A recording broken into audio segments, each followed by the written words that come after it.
ഇന്ന് എല്ലാവരും കാത്തിരിക്കുന്നത് ആരു ഭരണത്തിലേറും എന്നുള്ളത് തന്നെയാണ്. എക്സിറ്റ് പോളുകൾ പ്രവചിച്ചതുപോലെ അല്ലെങ്കിൽ ഈ കേരളത്തിൽ തദ്ദേശ സ്വയംഭരണ തെരഞ്ഞെടുപ്പ് നടന്നതിന് ശേഷമുണ്ടായ ഒരു UDF തരംഗം അതുപോലെ തന്നെ ഈ ഇലക്ഷനിലും ഉണ്ടാകുമോ എന്നുള്ളതാണ് ഏവരും ഉറ്റുനോക്കുന്നത്. പ്രധാനമായി 10 വർഷത്തെ പിണറായി വിജയന്റെ ഭരണം അവസാനിക്കാൻ പോകുന്നു എന്ന് പറയുന്ന ഒരാവേശത്തിലാണ് കോൺഗ്രസും മുസ്ലിം ലീഗും UDF മുഴുക്കയും എന്നു തന്നെ വേണം മനസ്സിലാക്കാൻ. LDF പൂർണ്ണമായ ആത്മവിശ്വാസം അവർക്കില്ലെങ്കിൽ കൂടി തീർച്ചയായും ഒരു പിണറായി വിജയന്റെ 3.0 ഉണ്ടാകുമോ എന്നുള്ള ഒരു പ്രതീക്ഷ അല്പം അവരും വെച്ച് പുലർത്തുന്നു എന്നുള്ളതാണ്. പക്ഷേ UDF-ൽ നമുക്കറിയാം ദിവസങ്ങളായി മുഖ്യമന്ത്രി ചർച്ചയും ആരൊക്കെ മന്ത്രിമാരാകണമെന്നുള്ള ചർച്ചയും ഇങ്ങനെ തുടങ്ങി അവർ ഒരു ഗവൺമെന്റ് ഉണ്ടാക്കുവാനുള്ള എല്ലാവിധ തയ്യാറെടുപ്പുകളും ഒരുക്കി വെച്ചുകൊണ്ടാണ് ഇപ്പോൾ ഇലക്ഷൻ കഴിഞ്ഞതിന് ശേഷം അവർ മുന്നോട്ട് പോയിക്കൊണ്ടിരിക്കുന്നത്.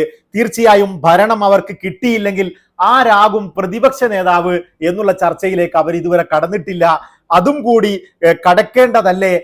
ഇനി ഈ എക്സിറ്റ് പോളുകൾ പറഞ്ഞതുപോലെ ഇത്തരത്തിൽ UDF ഒരു വലിയ തരംഗമായി കൊണ്ട് തന്നെ ഈ ഭരണം പിടിക്കുകയാണെങ്കിൽ LDF-ന്റെ ഭാഗത്ത് ആരായിരിക്കും പ്രതിപക്ഷ നേതാവ് എന്നുള്ള ഒരു ചോദ്യവുമുണ്ട്. നമുക്കറിയാം 10 വർഷം മുഖ്യമന്ത്രിയായി നിന്ന് തളർന്നിരിക്കുന്ന പിണറായി വിജയൻ എന്നെ സംബന്ധിച്ചിടത്തോളം ഞാൻ മനസ്സിലാക്കുന്നത് ഒരു രീതിയിലും പ്രതിപക്ഷ നേതാവാകാനുള്ള സാധ്യതയില്ല എന്നുള്ളതാണ്. അത്തരത്തിൽ ഭരണം കിട്ടിയിട്ടില്ലെങ്കിൽ തീർച്ചയായും പിണറായി വിജയൻ എന്ന ചിത്രം കേരളത്തിന്റെ രാഷ്ട്രീയ ഭൂമികയിൽ നിന്നും മാഞ്ഞു പോകും എന്ന് തന്നെയാണ് നമുക്ക് ഇപ്പോൾ ഈ ഒരു അവസരത്തിൽ ഞാൻ മനസ്സിലാക്കുന്നത്. തീർച്ചയായും അദ്ദേഹം ഒരു MLA ആയിരിക്കും, അദ്ദേഹം നിയമസഭയിൽ ഉണ്ടാകും, തീർച്ചയായും അദ്ദേഹം വിജയിക്കുമെന്ന കാര്യത്തിൽ യാതൊരു സംശയവുമില്ല. പക്ഷേ അദ്ദേഹം ഭരണം കിട്ടിയാൽ മുഖ്യമന്ത്രി ആയിരിക്കും, പക്ഷേ തോറ്റു കഴിഞ്ഞാൽ അദ്ദേഹം പ്രതിപക്ഷ നേതാവാകാനുള്ള സാധ്യതയില്ല.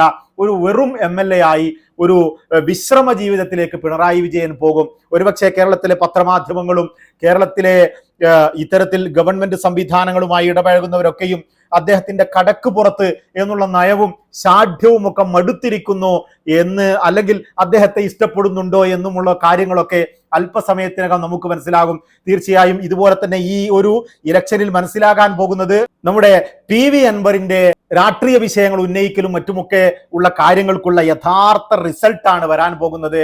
അദ്ദേഹം PV അൻവർ കേരള രാഷ്ട്രീയത്തിൽ വളരെ വലിയ മാറ്റങ്ങൾ, പ്രത്യേകിച്ച് LDF എന്ന് പറയുന്ന CPIM എന്ന് പറയുന്ന രാഷ്ട്രീയ പ്രസ്ഥാനത്തിന് വലിയ കുറച്ചിലുണ്ടാക്കി വെച്ചിട്ടുണ്ട് കേരള രാഷ്ട്രീയത്തിൽ എന്ന കാര്യത്തിൽ യാതൊരു സംശയവുമില്ല. ആ അൻവറിന്റെ പ്രത്യാക്രമണങ്ങൾക്ക് ശേഷം നടന്ന തദ്ദേശ സ്വയംഭരണ തെരഞ്ഞെടുപ്പിൽ LDF നേരിട്ട തോൽവി നമ്മൾ കണ്ടിട്ടുള്ളതാണ്.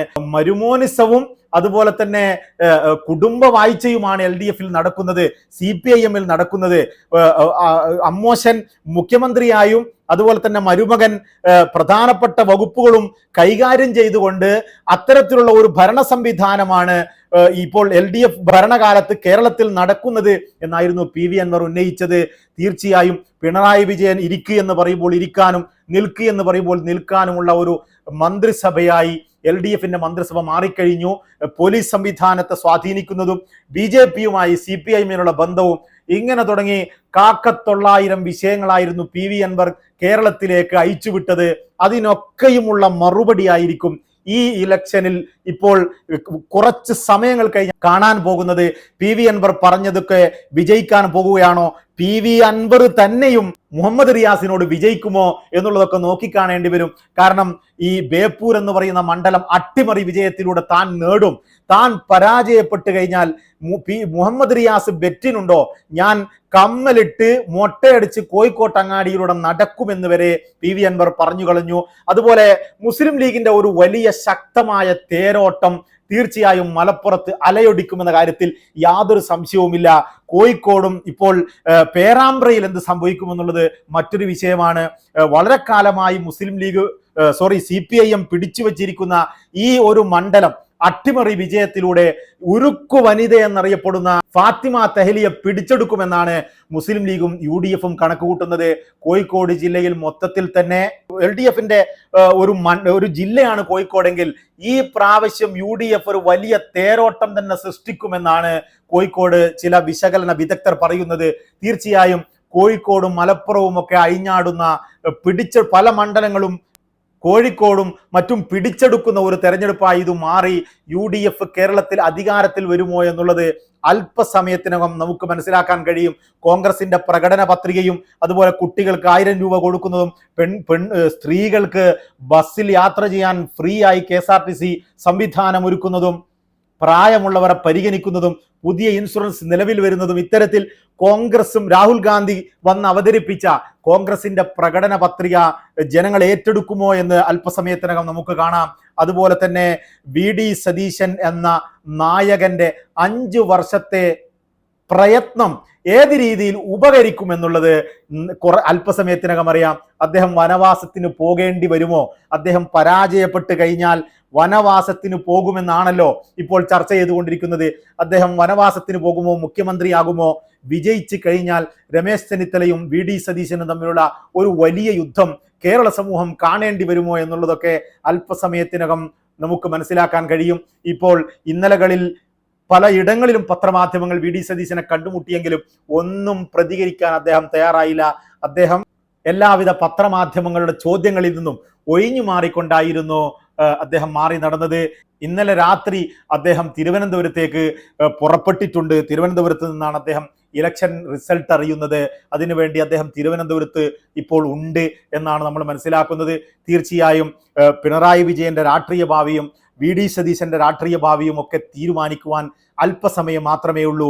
ഒരുപക്ഷെ കേരളത്തിലെ മറ്റൊരു വലിയ നേതാവായ, ഒരുപക്ഷെ ഉപമുഖ്യമന്ത്രിയാകാൻ പോലും സാധ്യതയുള്ള PK കുഞ്ഞാലിക്കുട്ടി ആയിരിക്കും കേരളത്തിലെ തന്നെ ഏറ്റവും വലിയ ഭൂരിപക്ഷത്തിൽ വിജയിക്കുന്ന ഒരു നേതാവ് എന്ന് നമുക്ക് അല്പസമയത്തിനകം തിരിച്ചറിയാൻ പറ്റും. അദ്ദേഹം മലപ്പുറത്ത് നിന്നാണ് മത്സരിക്കുന്നത്. മലപ്പുറത്ത് അദ്ദേഹം എപ്പോഴും ഉള്ളതുപോലെ വളരെ വലിയ ഭൂരിപക്ഷത്തോടു കൂടി അദ്ദേഹം വിജയിക്കും എന്ന് തന്നെയാണ് നമ്മൾ മനസ്സിലാക്കുന്നത്. പിണറായി വിജയനോട് ഭരണവിരുദ്ധ വികാരം കേരളത്തിലുണ്ടോ? ഈ പത്രമാധ്യമങ്ങളും മറ്റുമൊക്കെ ചർച്ച ചെയ്തതുപോലെ ഒരു UDF തരംഗം ഉണ്ടാകുമോ എന്നതൊക്കെയും നമുക്ക് അല്പസമയത്തിനകം മനസ്സിലാകും. LDFനെ ജനങ്ങൾ മടുത്തിരിക്കുന്നു എന്ന് പറയുന്നവരുടെ വാദങ്ങൾ എത്രത്തോളം ശരിയാണ് എന്നത് അല്പസമയത്തിനകം നമുക്ക് കാണാം. തീർച്ചയായും 10 വർഷത്തെ ഭരണം, പിണറായി വിജയന്റെ ഭരണം ഇവിടെ അവസാനിക്കാൻ പോകുന്നു എന്ന് തന്നെയാണ് തീർച്ചയായും 60% കേരളത്തിലെ ജനങ്ങളും മനസ്സിലാക്കുന്നത്. അതുകൊണ്ട് ഒരു പുതിയ ഭരണം, ഒരു ചേഞ്ച് ഏവരും ആഗ്രഹിക്കുന്നു എന്ന് തന്നെയാണ് ഞാൻ മനസ്സിലാക്കുന്നത്. പക്ഷേ കേരളത്തിലെ ജനങ്ങൾ എത്തരത്തിൽ വോട്ട് ചെയ്തു എന്നുള്ളത് നോക്കിക്കാണേണ്ട തന്നെ വിഷയമാണ്. അല്പസമയം കൂടി നമുക്ക് കാത്തിരിക്കാം. ഇവിടെ പിണറായി വിജയനോ VD സതീശനോ എന്നുള്ളത് തൽക്കാലം വിട. നമുക്ക് വീണ്ടും കാണാം.